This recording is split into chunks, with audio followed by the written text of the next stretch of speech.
plássnúmer sé. Ekki bara prófa að byrja eftir? Jú, endilega. Jú, áhuginn kom snemma. Hann kom mjög snemma. Sennilega bara, geti trúað bara svona 6, 7, 8 ára aldurinn. Það er að segja löngunin til þess að kafa í snjó og príla og fara á fjöll kom mjög snemma. Ég hef sennilega komið að þessum aldri. Þannig að það svona, held ég að hafi svona vakað í mér alla tíð. En svo þegar tækifæri kom, loksins, þá var ég fljótur að hoppa á það og vera tilbúin til að vera með. Þann 12. nóvember árið 1997 örkuðu af stað 3 vaskir menn í þeim tilgangi að ganga á Suðurpólinn. Ingþór Bjarnason, Haraldur Örn Ólafsson og Ólafur Örn Haraldsson. Íslenskur leiðangur hafði aldrei farið áður á Suðurpólinn og fyrir þjóðina voru þeir að feta ný fótspor á ótroðnar slóðir.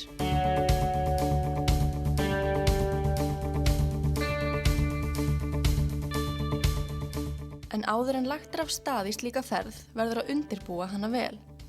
Það tekur minnst 1 ár og margt sem þarf að hafa í huga, enda mikið í húfi þegar komið á pólinn.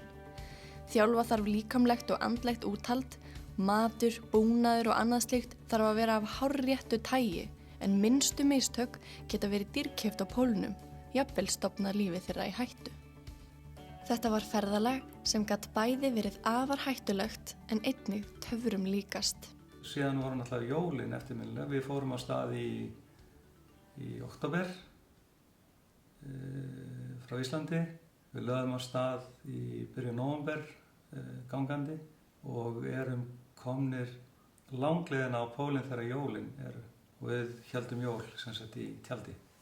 Og það er náttúrulega sérstæðastu jól sem maður hefur upplifað. Þessi hýrast þarna 3 saman í tjaldi og reyndar var aðfangadagurinn, hann var svona mestalitið eins og venlegu dagur. Nema við svona kannski þegar fóru að líða daginn gerðumst svona meira og meira hátíðlegir og fórum að hugsa til þess að nú var jól og það var kannski vert að fara kannski ekki alveg jafn langt í þann daginn eins og aðra daga. Og síðan var dregin upp jólamaturinn sem var nú ekki kannski mjög mikil tilbreyting í, nema við höfum haft með okkur lítinn bita hamborgarhrygg sem var skorið niður í hárnákvæmt niður í 3 jafna bita og síðan lagðir í dalla hvers og eins.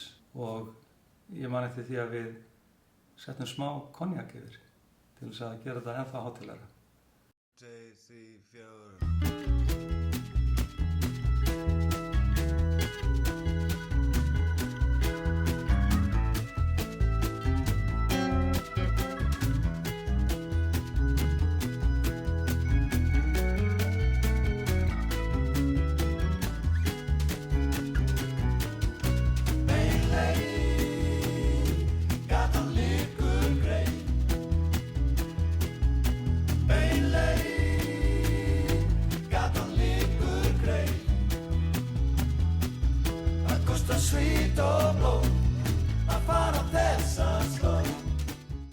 Eftir 51 dag, 1100 kílómetra, endalausa þrautseigju og baráttu í 3000 metra hæð komust þeir á áfangastað.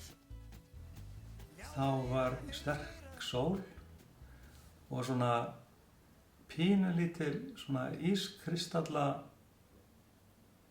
myndun í loftinu sem við sáum, sem gerði það verkum að sólin sem við sáum svona til hliðar við okkur, hún hafði 4 aðrar sólir í kringu sig. Þetta var svona svokallaður rosabaugur í kringum sólina. Þannig að við sáum sólina, eina fyrir ofan, eina fyrir neðan og eina vinstra megin og eina hægra megin. Þetta var mjög merkileg upplifun að sjá þetta. Það var eins og væri verið að bjóða okkur velkomna. Þeir voru fyrsti íslenski leiðangurinn til að ganga Suðurpólinn, en síðan þá hafa einungis 2 Íslendingar látið slag standa og fyllt í fótspor þeirra félaga. En sagan endar ekki þar. Fljótlega eftir sigur Suðurpólsins fór að kitla þá svo hugmynd að jafnvel var hægt að ganga enn lengra. 2 árum síðar lögðu þeir Ingþór og Haraldur af stað á Norðurpólinn. Já, Norðurpólsleiðangurinn hann var allt öðruvísi. Upphafsdagurinn var 10. mars. Það var alveg hávetur og það mjög dimmt. Dagurinn stuttur og aðstæðurnar mjög erfiðar. Fyrstu dagana var myrkur nánast allan daginn, kuldinn meiri en á Suðurpólnum, aðstæður erfiðar og torfært yfir pólsvæðið. En þá gerðist það undarlega fyrirbæri að hitamælinn sem við höfum, hann sprakk. Og það hafði ég aldrei upplifað að vita til að hefði skeð í raunveruleikanum og stoppaði á -50. Þannig að við gátum ekki mælt hitastigið nákvæmlega, en giskuðum á eftir það að það væri á bilinu svona 35-45 gráður. Það sem gerðist á 17. degi þessara ferðar, það var gríðarlegur kuldi, búinn að vera allan daginn, og þegar leið á daginn þá mér var kalt allan daginn. Þá finn ég það að mér farið að svíða í fingurna og hugsa nú kannski ekki mjög mikið um það. En kvöldið þegar við tjöldum þá fann ég það að það var eitthvað að gerast með fingurna á mér. Og þegar ég tek með vellinga þá sé ég var alveg hvítur á öllum fingurum. Og sé þá að það kal komið í fingurna. Ingþór kól á 9 fingrum og læknar og sérfræðingar réðu honum frá því að halda áfram eða hann gæti mist fingurna. Hann var því að taka þá erfiðu ákvörðun að hætta við förina. En betur fór en á horfðist og eftir 3 mánuði var Ingþór búinn að ná sér að fullu. Ég vil segja það að þetta var allar þessar ferðir gríðarlega mikil reynsla og ekki síst að maður læri mjög mikið um sjálfan sig. Maður læri mjög mikið um það hvaða takmörk maður hefur. Lærir að vera virðingu fyrir náttúrunni og ekki vanmeta hana og ekki ofmeta sjálfan sig. Vera auðmjúkur og takast á við verkefni kannski með því hugarfari. Ekki bara í svona ferðum, heldur bara í lífinu almennt.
Þar var einn guðskeldingur, þessi einfellingur. Hann var snabbi sníkill, sligaður fíkill. Hann var kvalinn og illa alinn. Það kostar svít og blóð